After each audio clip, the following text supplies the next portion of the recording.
On a hot, dusty afternoon in a worn-down apartment complex on the southwest side of Atlanta, kids shrieked with laughter as they chased each other across cracked pavement. The air buzzed with cicadas and the distant hum of traffic. Inside one of the dim second-floor units, 14-year-old Tyler West sat quietly by his bedroom window, a pencil in hand, sketching the scene below with sharp, patient strokes. His wheelchair barely moved as he shifted his weight. Outside, bikes clattered over potholes, sneakers slapped concrete, and someone's old speaker played muffled rap from an open window. Tyler's world was small for walls, a sketchpad, and the dull ache of legs that hadn't worked since the accident, but his eyes saw everything. Then, the sound changed. It was quick, sudden, high-pitched, a scream. Not the playful kind. Real panic. Tyler froze, pencil midline. He scanned the courtyard, then tilted his head up toward the building opposite his.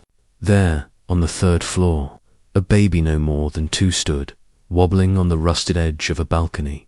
Alone, arms out for balance, tiny toes curled on worn concrete. Gasps echoed through the complex as people turned to look, paralyzed in place. Horror etched on every face. No adult in sight. No time to think. Tyler didn't wait. He pushed himself back from the window and spun his chair toward the door. The hallway was long and uneven, but he shot through it with urgency, fists tightening on the wheels.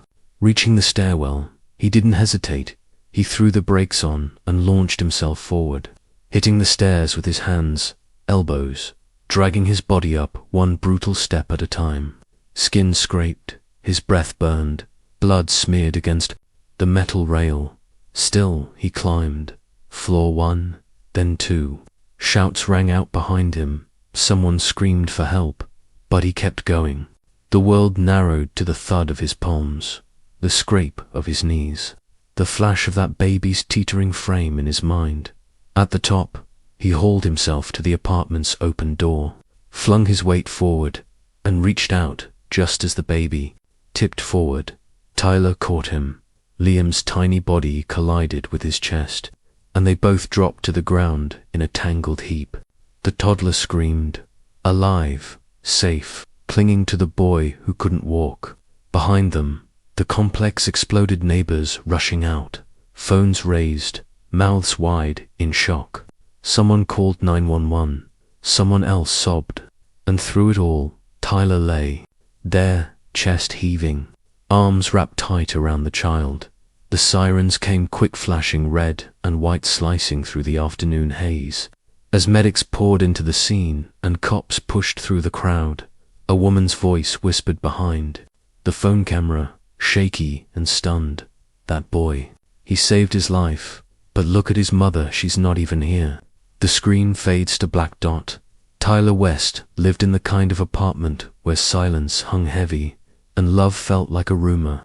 The walls were thin, but his mother's absence was thicker than any sound they could carry.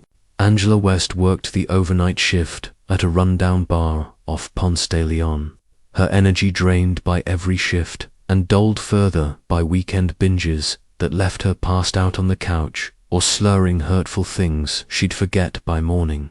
Her bitterness wasn't loud. It was sharp, cold, and constant. Life had handed her a disabled child, a cheating husband, and a dead-end job. And somewhere along the way, she'd stopped pretending she wasn't angry about all of it. Tyler had spina bifida. He'd known the word before he knew the alphabet. The wheelchair had always been there, like a shadow that followed him even indoors. Kids at school didn't see Tyler, they saw the chair. Teachers offered soft voices and fake encouragement. Pity. That's what he got instead of dignity. His classmates weren't cruel in a loud way, but in the kind of way that left bruises. You couldn't show anyone. They didn't say cripple, they whispered it. They didn't push him, they excluded him. Every group project, every field trip, every cafeteria lunch was a reminder that he was different, that he was alone. His father, Marcus, had left when Tyler was 6. After one too many arguments about money, doctors, and what the rest of their lives were going to look like. He never came back.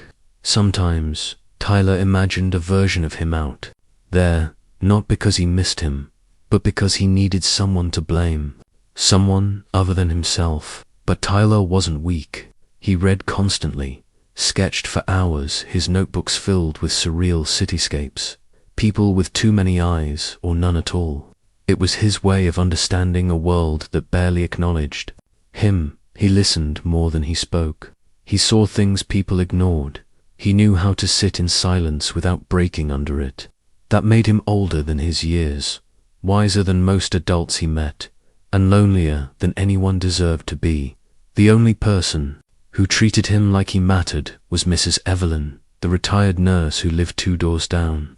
She was 73, half-blind, and sharper than anyone else in the complex. She brought him old books from church sales, half-used sketch pads, and stories about her youth in Alabama. She didn't coddle him. She saw him, really saw him.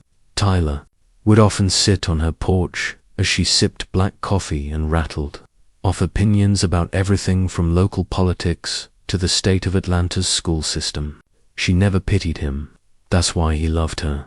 After the day Tyler saved Liam Rivers from falling off that balcony, nothing was the same. The following morning, before the local news even got wind of the story, Camille Rivers, the child's mother, showed up at the apartment. She wore an expensive coat over gym clothes and clutched a Starbucks cup like a lifeline. Her makeup was smudged. Guilt sat heavy on her face as she knocked gently, waiting for someone to answer. Tyler, still sore and bandaged, sat near the window, again, watching her like she was from another planet. Angela answered the door, hair in a lopsided bun, last night's mascara under her eyes. Camille barely got out. I just wanted to thank, before Angela cut her off. We don't need anything, she snapped, eyes narrow, voice sharp enough to slice through kindness. I just thought maybe I could speak to your son. Camille tried again. Angela stepped forward, blocking the doorway. You thought wrong. And then she slammed the door. Inside, Tyler stared at her, stunned. Why did you do that? Angela didn't look at him. We don't need rich people feeling sorry for us. Let them fix their own damn problems. But Camille didn't walk away. That night, she posted the video that a neighbor had taken, the clip of Tyler dragging himself up the stairs, catching Liam, holding the child to his chest as people screamed and sirens wailed. She added a long caption about heroism and grace and how she'd failed as a mother that day. She called Tyler the bravest soul I've ever seen. The post went viral within hours. By morning, Tyler's name was everywhere. News outlets called, influencers shared it. A local journalist dubbed him the boy who can't walk but leaped anyway. Teachers started emailing. Strangers sent messages. It was surreal. For once, people weren't looking through him, they were seeing him. But Angela didn't see a miracle. She saw betrayal. So now the world wants to reward you, she said, standing in the kitchen with a cigarette in hand and venom in her voice, for making me look like a bad parent. Tyler didn't answer. He didn't know how to explain that it had never been about her, not the rescue, not the cameras, not the praise. It was just the first time in his life anyone had called him anything other than the boy in the wheelchair. The days following the viral video felt like a dream, except Tyler knew better than to trust dreams. They didn't last, not in his world. Still, when Jason and Camille Rivers came back, this time with a proposal in hand, even he was caught off guard. They wanted to help, not just with a check or a handshake, but with real, tangible support. Art classes with a respected local mentor, weekly physical therapy at a private clinic, a state-of-the-art wheelchair customized to his frame, and strength. Jason spoke in crisp, cautious tones, but Camille's eyes shone with conviction. You saved our son. Let us do this, she said. Let us invest in your future. Tyler didn't know what to say. It was the first time someone had looked at his future as if it was worth building. But before he could open his mouth, Angela answered for him. "We don't need your damn charity," she snapped, arms folded tight. Jaw clenched, Camille took a breath, trying to stay calm. "It's not charity, it's gratitude." Angela's eyes narrowed. "You feel guilty. That's your problem. Don't dump it on us." Tyler sat in the corner, silent, rage simmering beneath his skin. He watched as something good, something real was crushed under the weight of his mother's pride. Despite Angela's refusal, media interest kept growing. A local station scheduled an in-home interview, and Tyler tried to prepare. He picked out a clean shirt, practiced what to say. But just an hour before the crew arrived, Angela disappeared into the bathroom with a half-empty bottle of vodka. By the time the cameras were rolling, she was 3 drinks in, red-eyed and bitter. At first, she stayed quiet, but as the questions circled back to the Rivers family and their support, her fuse burned out. "You think they're doing this out of kindness?" She slurred, leaning forward, her words slapping the air. "They're using him, turning my son into a prop to fix their guilt." She pointed at the camera. "This whole thing is about rich people making themselves feel good." Tyler's face went pale. The reporter froze. The cameraman kept rolling. The segment aired the next night, edited, but not enough. Angela's tirade played out on television screens across Georgia, and the public reaction was immediate. The comments turned nasty. "Are they exploiting the boy? That mother seems unstable. He doesn't look happy." The attention that once felt validating now felt dangerous. Tyler became a symbol, a spectacle, a question mark. But Camille saw something else entirely. Watching Angela unravel on camera, she sat beside Jason in their quiet Buckhead home and said, flatly, "She's emotionally abusive." Jason sighed, rubbing his temple. "Cam, don't get involved. She's not a mother, she's a warden.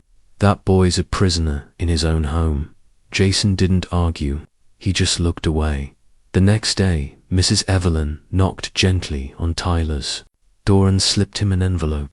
Inside was a business card and a handwritten note. "Tyler, I think it's time someone stood up for you. This man can help. No pressure, but I believe in you. E." The card belonged to a family lawyer, James Keller. Pro bono, experienced in emancipation and guardianship cases involving minors. Tyler stared at it, heart thudding. For a moment, he imagined it living with someone who saw him as more than a burden, a chance to choose his own future. He didn't tell Angela. He emailed Keller that night, but secrets don't last in small apartments. Angela found the card tucked inside his sketchbook. Her scream cracked through the walls like a gunshot. "You think you're better than me now?" she shrieked, storming into his room. Her face was twisted, lips trembling with fury. "You ungrateful little shit." Before Tyler could explain, her hand cracked across his cheek pen palm, full force. He didn't cry, he didn't yell. He just sat there, his face burning, staring at her like he was seeing her for the first time. Angela's voice kept rising, her rage spiraling, her words bleeding out in slurs and spit. Tyler said nothing. He reached over, without her noticing, and tapped the corner of his tablet. The screen lit up. The camera started recording. She didn't stop, not even when he turned his face to the wall and let her scream herself into silence. That night, he lay in bed, cheek swollen, tablet clutched to his chest like armor. For the first time in his life, he had proof. The video leaked late on a Thursday night, just 1 minute and 30 seconds of grainy, shaky footage from Tyler's tablet. No filters, no edits, just raw pain. Angela's voice exploded through the screen, shrill and slurred, her hand flying across Tyler's face, her words venomous and full of hate.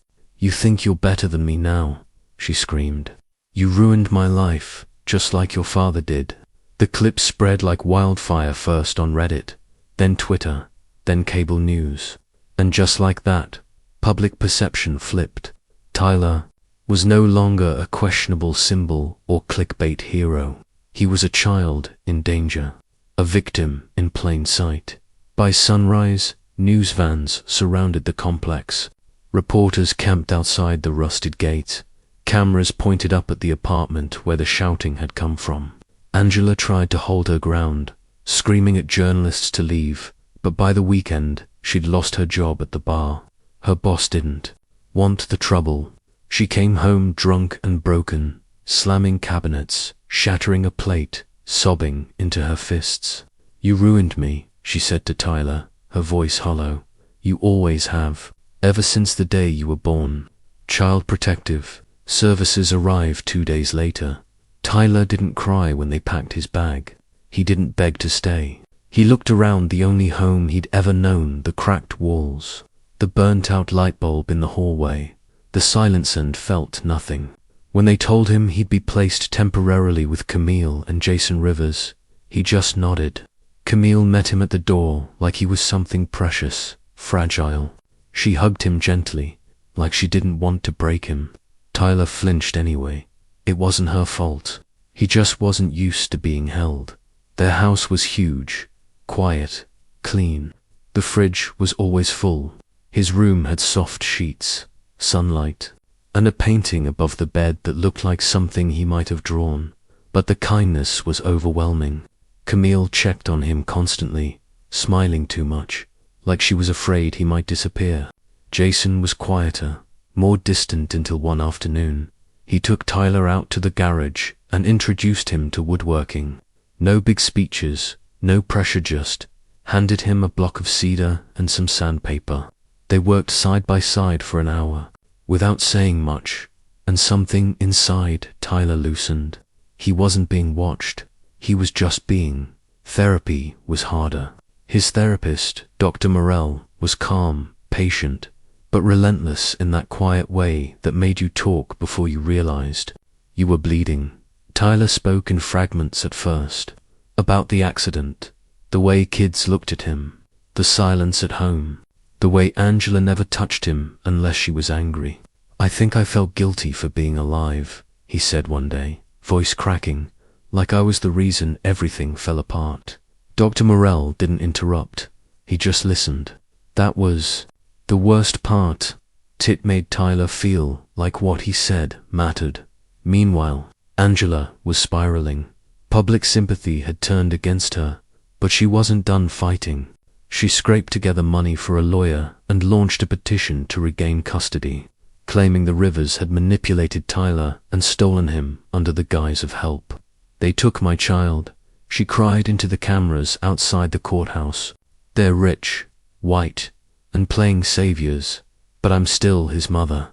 The story fractured across social media. Some called Camille and Jason heroes. Others accused them of exploiting a black boy for attention. Hashtags trended. Talk shows debated. The custody case went national when Evelyn was called to testify. She wore her Sunday best and trembled as she stepped into the courtroom. Her voice was soft, but her words landed like thunder. "That boy raised himself," she said. "I gave him books, sure, but he found his own strength." His mother, she was more ghost than parent. Her hands shook as she clutched the Bible. On the stand, he never complained. Not once, but I've watched him cry without making a sound. Then came Tyler. He rolled into the courtroom in a crisp button-down and slacks, face pale but steady. Everyone fell silent. He was just a boy, small in stature, but the weight he carried bent the air around him. When asked to describe life with his mother, he didn't look at her. He looked at the judge. "She didn't hit me all the time," he said calmly, "but it wasn't about that. It was about the way she made me feel invisible, like I was a burden, like I didn't deserve to be born." His voice never rose. "She loved her sadness more than she ever loved me." Gasps echoed through the gallery. Camille wept quietly in the front row. Angela stared at him, shaking her head, mouthing something no one could hear. The court erupted. The judge banged his gavel. Reporters rushed out to break the news. But for Tyler, it wasn't about the noise. It wasn't about the cameras or the headlines. It was about finally telling the truth. In the light, the morning of the ruling, the air around the courthouse was thick with tension, cameras flashing, reporters buzzing, protesters on both sides holding signs that read "Protect Tyler" and "Black Families Matter." Inside, Tyler sat in a quiet room with Camille and Jason, his hands fidgeting in his lap, his heart pounding. He didn't know what he wanted, only what he didn't. He didn't want to go back to the silence, the rage, the loneliness that once defined every day of his life. But outside, something else was unfolding, something he never saw coming. Angela stood alone in the parking lot, wearing a wrinkled blouse and yesterday's eyeliner, staring down at the pavement as if waiting for a verdict from the sky. Camille stepped out to take a call, walking slowly past the rusted fence. When she saw her, their eyes met. There was no hostility, no fire, only something hollow and shaking behind Angela's glare. Without thinking, Camille walked toward her. Angela didn't speak at first. She just looked at Camille, then at the ground, then back again. When she finally opened her mouth, her voice cracked like something breaking for good. "I wasn't supposed to be a mother," she whispered. "Not again. I had Tyler late. After my marriage fell apart, after the miscarriage, he wasn't planned. And when I found out he had spina bifida, I thought God was punishing me." Camille froze. The bitterness, the venom, it was gone. All that remained was a woman gutted by her own guilt. "I never hated him," Angela said, her voice trembling. "But every time he smiled, every time he survived something I couldn't even face, it reminded me of how weak I was, of how I failed." Tears welled up in her eyes. He deserved more than me, and I knew it. But I didn't know how to let go, so I made it his fault. Camille stood still, heart breaking in her chest. "I didn't come here to beg," Angela said. "I know I've lost him. I know what I did, but please, please don't let him forget he's mine. That I carried him, that I tried, maybe not well, but I did." Camille's eyes burned. She couldn't hate this woman. Not now, not after hearing the rawest parts of her heart. She nodded slowly, swallowing hard. "He won't forget, I promise." Back inside the courtroom, the tension was unbearable. Tyler sat motionless as the judge read through the decision, voice measured, eyes firm.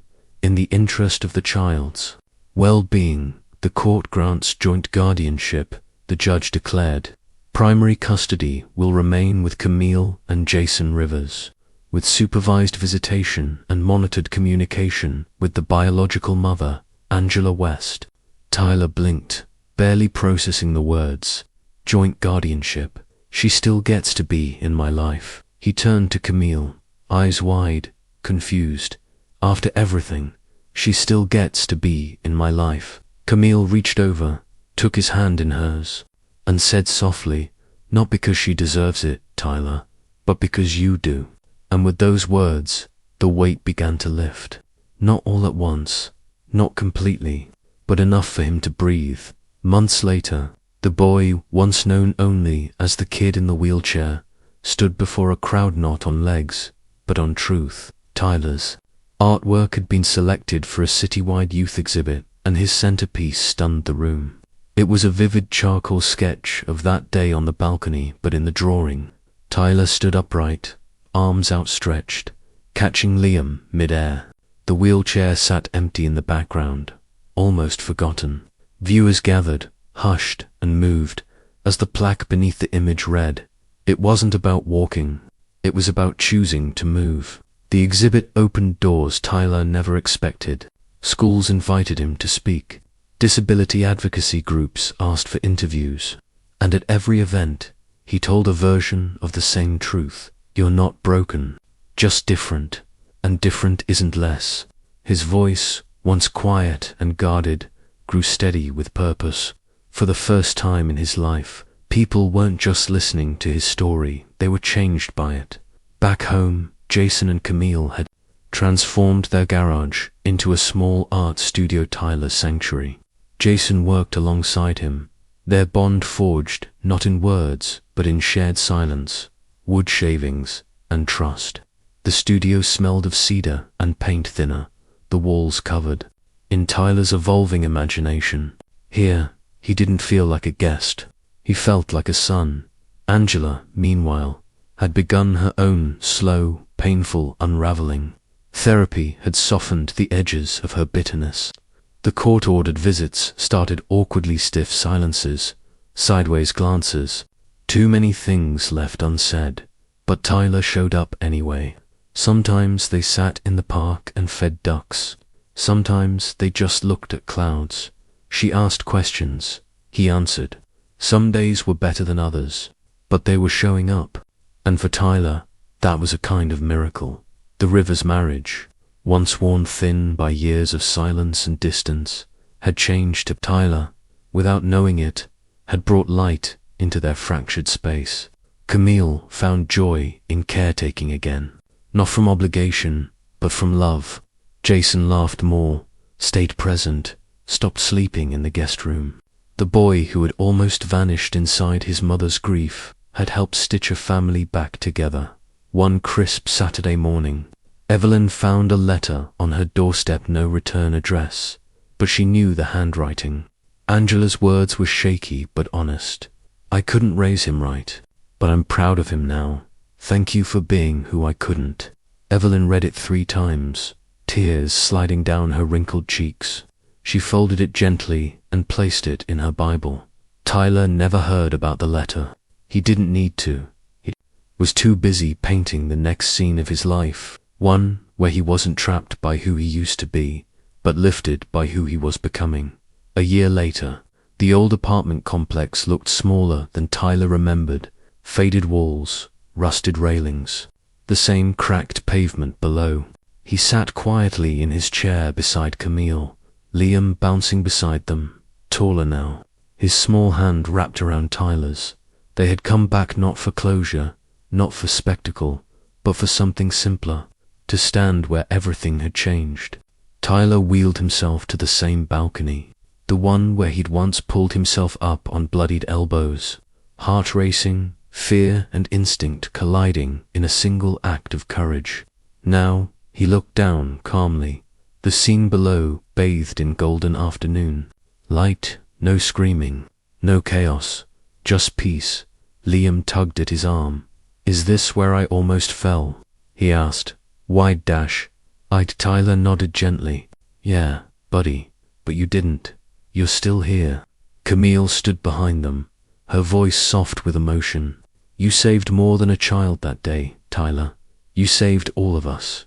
She reached out, resting a hand on his shoulder. You changed. The ending. Tyler didn't respond right away. He looked out at the city hazy skyline in the distance, the hum of life moving on. He felt the weight of everything he'd carried, everything he'd let go. And then, with a quiet smile, he said, Funny how sometimes the fall is what teaches us how to rise. Camille's eyes glistened. Liam hugged Tyler's arm, and for a long moment they just stood there, on that same old balcony, not looking back in pain, but forward in grace.